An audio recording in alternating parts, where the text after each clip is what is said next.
الحمد لله رب العالمين والصلاة والسلام على أشرف الأنبياء والمرسلين نبینا محمد وعلى آلہ واصحابہ اجمعین۔ معزز دینی و ملی بھائیوں، تمام تعریفیں اللہ رب العالمین کے لیے ہیں۔ ہم اس کی حمد و ثنا بیان کرتے ہیں، اس سے مدد مانگتے ہیں اور مغفرت طلب کرتے ہیں۔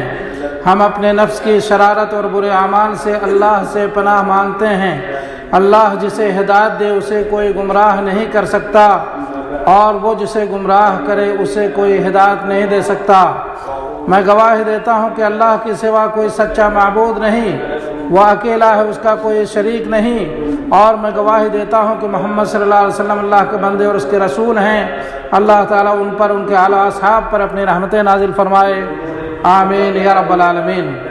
مسلمانوں، اللہ تعالیٰ سے ڈرو اور تقوی و پرہیزگاری کی زندگی اختیار کرو۔ اللہ تعالیٰ نے فرمایا، یا ایھا الذین آمنوا اتقوا اللہ حق تقاتہ ولا تموتن الا وانتم مسلمون۔ دینی بھائیوں، اللہ کے رسولوں کے درمیان متفق چیزوں میں سے یہ ہے کہ اللہ کے سوا کوئی بھی غیب کا علم نہیں رکھتا۔ چنانچہ اللہ تعالیٰ نے فرمایا، قل لا يعلم من في السماوات والارض الغیب الا اللہ۔ اے نبی، آپ کہہ دیجئے کہ آسمانوں اور زمین میں سوائے اللہ کے کوئی غیب نہیں جانتا۔ ان کو تو یہ بھی شعور نہیں ہے کہ وہ کب اٹھائے جائیں گے۔ صحیح مسلم کی حدیث ہے، عائشہ رضی اللہ عنہا فرماتی ہیں کہ جس کسی نے یہ دعویٰ کیا کہ وہ کل کیا کچھ ہونے والا ہے اس کو بتلا سکتا ہے، تو اس نے اللہ پر سب سے بڑا جھوٹ بولا۔ اللہ تعالیٰ فرماتا ہے، آسمانوں اور زمین میں اللہ کے سوا کوئی غیب نہیں جانتا۔ بخاری و مسلم شریف کی حدیث ہے، ابو ہریرہ رضی اللہ عنہ کہتے ہیں، میں نے رسول اللہ صلی اللہ علیہ وسلم کو کہتے ہوئے سنا، نبوت میں سے بشارت کے سوا کچھ باقی نہیں بچا۔ صحابہ کرام نے کہا، بشارت کیا ہے؟ آپ صلی اللہ علیہ وسلم نے فرمایا، اچھا خواب۔ اے مسلمانوں، خواب و خیال ایک پیمانے پر نہیں ہوتے۔ صحیحین میں ہے کہ اللہ کے رسول صلی اللہ علیہ وسلم نے فرمایا، جب زمانہ قریب ہوگا تو مسلمان کے خواب کو جھٹلا دیا جائے گا، اور تم میں خواب کے اعتبار سے سب سے سچا شخص بات کے اعتبار سے سچا ہوگا۔ اور مسلمان کا خواب نبوت کے 45ویں حصے کا ایک حصہ ہے۔ خواب 3 قسم کا ہے۔ بس اچھا خواب اللہ کی طرف سے بشارت ہے، شیطان کی طرف سے غمگین خواب ہے، اور انسان کا اپنے خیالات کا خواب۔ بس سچا خواب بشارتوں میں سے ہے، اور حلم یعنی برا خواب شیطان کی طرف سے ہے۔ اور ہمیں رسول اللہ صلی اللہ علیہ وسلم نے تعلیم دیتے ہوئے فرمایا ہے کہ اچھا خواب اللہ کی طرف سے ہے اور برا خواب شیطان کی طرف سے ہے۔ اس لیے اگر تم میں سے کوئی ایسا خواب دیکھے جو اسے ناپسند ہو، تو جب وہ بیدار ہو تو 3 بار تھوکے اور اس کے شر سے پناہ مانگے، تو یہ اسے نقصان نہیں پہنچائے گا۔ صحیحین کی حدیث ہے، ابو سلمہ بن عبد الرحمن کہتے ہیں کہ اگر میں خواب دیکھتا تو وہ مجھے بیمار کر دیتا۔ میں ابو قتادہ سے ملا تو انہوں نے کہا، میں جب خواب دیکھتا تو وہ بھی مجھے بیمار کر دیتا، یہاں تک کہ میں نے رسول اللہ صلی اللہ علیہ وسلم کو یہ فرماتے ہوئے سنا، نیک خواب اللہ کی طرف سے ہے۔ پس جب تم میں سے کوئی اچھا خواب دیکھے جسے وہ پسند کرتا ہے تو وہ اسے کسی سے نہ بتلائے سوائے اس کے جس سے وہ محبت کرتا ہے، اور اگر کوئی برا خواب دیکھے جسے وہ ناپسند کرتا ہے تو اسے چاہیے کہ اپنے بائیں جانب 3 مرتبہ تھوکے اور اللہ سے شیطان کے شر سے پناہ مانگے۔ اسے کسی کو نہ بتلائے، اس سے اسے کوئی نقصان نہیں ہوگا۔ میرے بھائیو، ہر وہ چیز جو انسان دیکھے اسے دوسرے کے سامنے بیان نہ کرے۔ مسلم شریف کی حدیث ہے، ایک دیہاتی شخص نبی کریم صلی اللہ علیہ وسلم کے پاس آیا اور کہا کہ میں نے خواب میں دیکھا کہ میرا سر کٹا ہوا ہے اور میں اس کے پیچھے چل رہا ہوں۔ تو رسول اللہ صلی اللہ علیہ وسلم نے اسے ڈانٹا اور فرمایا، شیطان کا خواب میں تمہارے کھیل کو کسی کے سامنے بیان نہ کرو۔ اللہ کے بندو، خواب وحی میں سے ہے، اور وحی کے ساتھ علم کے بغیر فریب اور گمان کا معاملہ نہیں کیا جا سکتا۔ امام مالک رحمۃ اللہ سے کہا گیا کیا خواب کی تعبیر ہر کوئی بیان کر سکتا ہے؟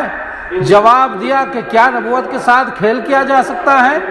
پھر کہا کہ خواب کی تعبیر کوئی نہ بتائے سوائے اس کے جو اسے جانتا ہو، اگر وہ اسے اچھا دیکھے تو اس کی خبر دے، اور اگر اسے ناپسندیدہ دیکھے تو اچھا کہے یا خاموش رہے۔ میرے بھائیوں، یہ شرعی قانون ہے کہ خواب کی وجہ سے نہ شریعت سازی کی جا سکتی ہے اور نہ ہی اس بنیاد پر کوئی حکم فیصلہ کیا جا سکتا ہے۔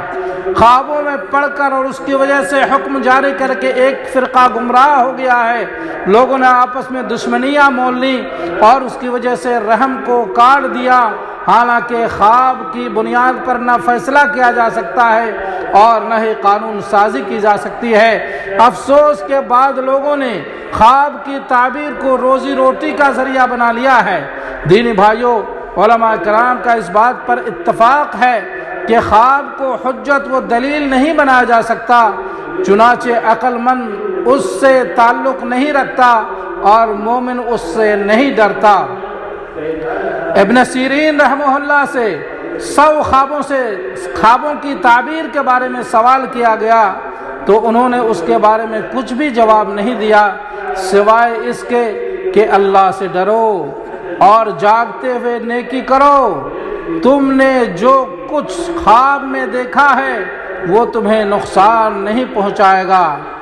اسی طرح سے امام احمد بن حنبل کہتے ہیں کہ خواب مومن کو خوش کرتا ہے، خواب مومن کو خوش کرتا ہے، اسے دھوکہ نہیں دیتا۔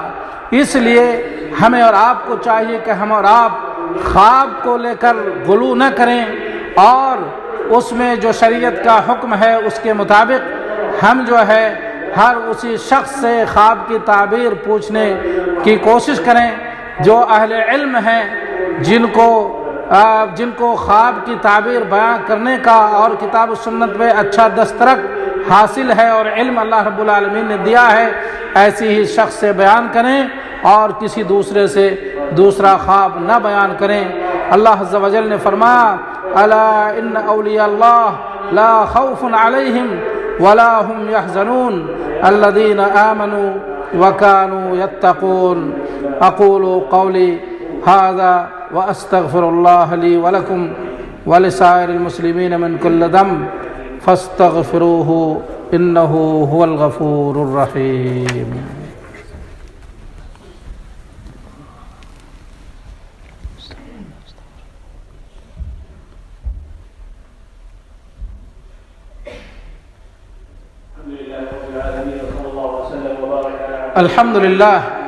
الحمد للہ وکفا وسلام علی عبادہ الذین اصطفیٰ اما بعد۔ معزز دینی بھائیوں، اللہ تعالیٰ سے ڈرو اور حالت بیداری میں نیکی کرو اور خوابوں سے نہ چمٹے رہو، اطاعت و بندگی میں جد و جہد و کوشش کرو اور مواصلاتی و فضائی پروگرام میں ایسے لوگوں سے ہوشیار رہو جو خواب کی تعبیر میں بڑے بڑے دعوے کرتے ہیں، کیونکہ ان میں سے بعض ایسے ہیں جنہوں نے خوابوں کی تعبیر کو اپنی شہرت کی سیڑھی اور روزی کمانے کا ذریعہ بنا لیا ہے۔ اس لیے اپنی عقل کو ان کے حوالے نہ کرو اور ان سے ہوشیار رہو۔ اور ہاں، خوابوں کی تعبیر بیان کرنے والوں کو اللہ سے ڈرنا چاہیے، خوابوں کی تعبیر بیان کرنے والوں کو اللہ سے ڈرنا چاہیے اور اس سے دور رہنا چاہیے۔ علماء کی ایک جماعت کا یہ متفقہ فیصلہ ہے کہ مجرد تفسیر کی کتابوں کو دیکھ کر خوابوں کی تعبیر بیان کرنا جائز نہیں ہے، جیسا کہ بعض لوگ کرتے ہیں۔ ہاں، انہوں نے یہ بیان کیا ہے کہ اگر کوئی تعبیر کے اصول کا علم، کتاب و سنت کا علم، عربوں کے کلام، ان کے اشعار اور ان کے مثل ہیں اور ان کی فضیلت ہے تو وہ راست بازی اور بصیرت رکھتا ہے تو ان کے لیے خوابوں کی تعبیر بیان کرنا جائز ہے، اور یہ صفات آج کل کے مجہول لوگوں میں نہیں ہے۔ میرے بھائیو، کسی شخص کے لیے اپنے خواب میں جھوٹ بولنا حرام ہے۔ رسول اللہ صلی اللہ علیہ وسلم نے فرمایا سب سے بڑی جھوٹ یہ ہے کہ اپنی آنکھوں کو وہ دکھایا جائے جو انہوں نے نہیں دیکھی ہے۔ اللہ رب العالمین ہمیں ان باتوں پر عمل کی توفیق عطا فرمائے، آمین یا رب العالمین۔ دوستو آئیے اب ہم اپنے محبوب نبی محمد صلی اللہ علیہ وسلم پر درود و سلام پیش کریں۔ اللہم صلی وسلم علی نبینا محمد وعلی آلہ واصحابہ اجمعین۔ یا اللہ تو اپنے محبوب نبی محمد صلی اللہ علیہ وسلم پر درود و سلام نازل فرما، ان پر ان کے آل و اصحاب پر اپنی رحمتیں نازل فرما۔ یا اللہ ہمیں اپنے نبی کی محبت نصیب فرما، ظاہر و باطنی طور پر ان کی سنت پر عمل کرنے کی توفیق عطا فرما۔ یا اللہ ہمیں ہدایت، تقوی، عفت و پاک دامنی نصیب فرما۔ یا اللہ تو ہمیں دین میں ثابت قدمی نصیب فرما۔ یا اللہ تو ہمیں دین میں ثابت قدمی نصیب فرما، ہمارے عقیدے کی اصلاح فرما۔ یا اللہ ہمارے عقیدے کی اصلاح فرما۔ یا اللہ تو ہمیں اپنی نعمتوں کا شکر ادا کرنے اور کما حق ہو اپنی عبادت کرنے کی توفیق عطا فرما۔ یا اللہ ہمیں قلب سلیم و سچی زبان عطا فرما۔ یا اللہ تو اسلام و مسلمانوں کو غلبہ و کامیابی عطا فرما۔ یا اللہ تو اسلام و مسلمانوں کو غلبہ و کامیابی عطا فرما، شرک اور مشرکین کو ذلیل و رسوا فرما، دین کے دشمنوں کو تباہ و برباد فرما، مومنوں کو نصرت و کامیابی عطا فرما۔ یا اللہ ہمیں امن و سکون کی زندگی نصیب فرما، ظاہر و باطنی فتنوں سے ہمیں مامون و محفوظ فرما۔ یا اللہ ہمارے ولی امر کی اصلاح فرما، تو ہمارے امام خادم حرمین شریفین اور ان کے ولی عہد کو اور تمام مسلم حکمرانوں کو ہر خیر و بھلائی کی توفیق عطا فرما اور انہیں ہر شر سے مامون و محفوظ فرما۔ یا اللہ تو ہم سب کا عمل صالحہ کی توفیق عطا فرما۔ وصلی اللہ علی نبینا محمد وعلی آلہ واصحابہ اجمعین۔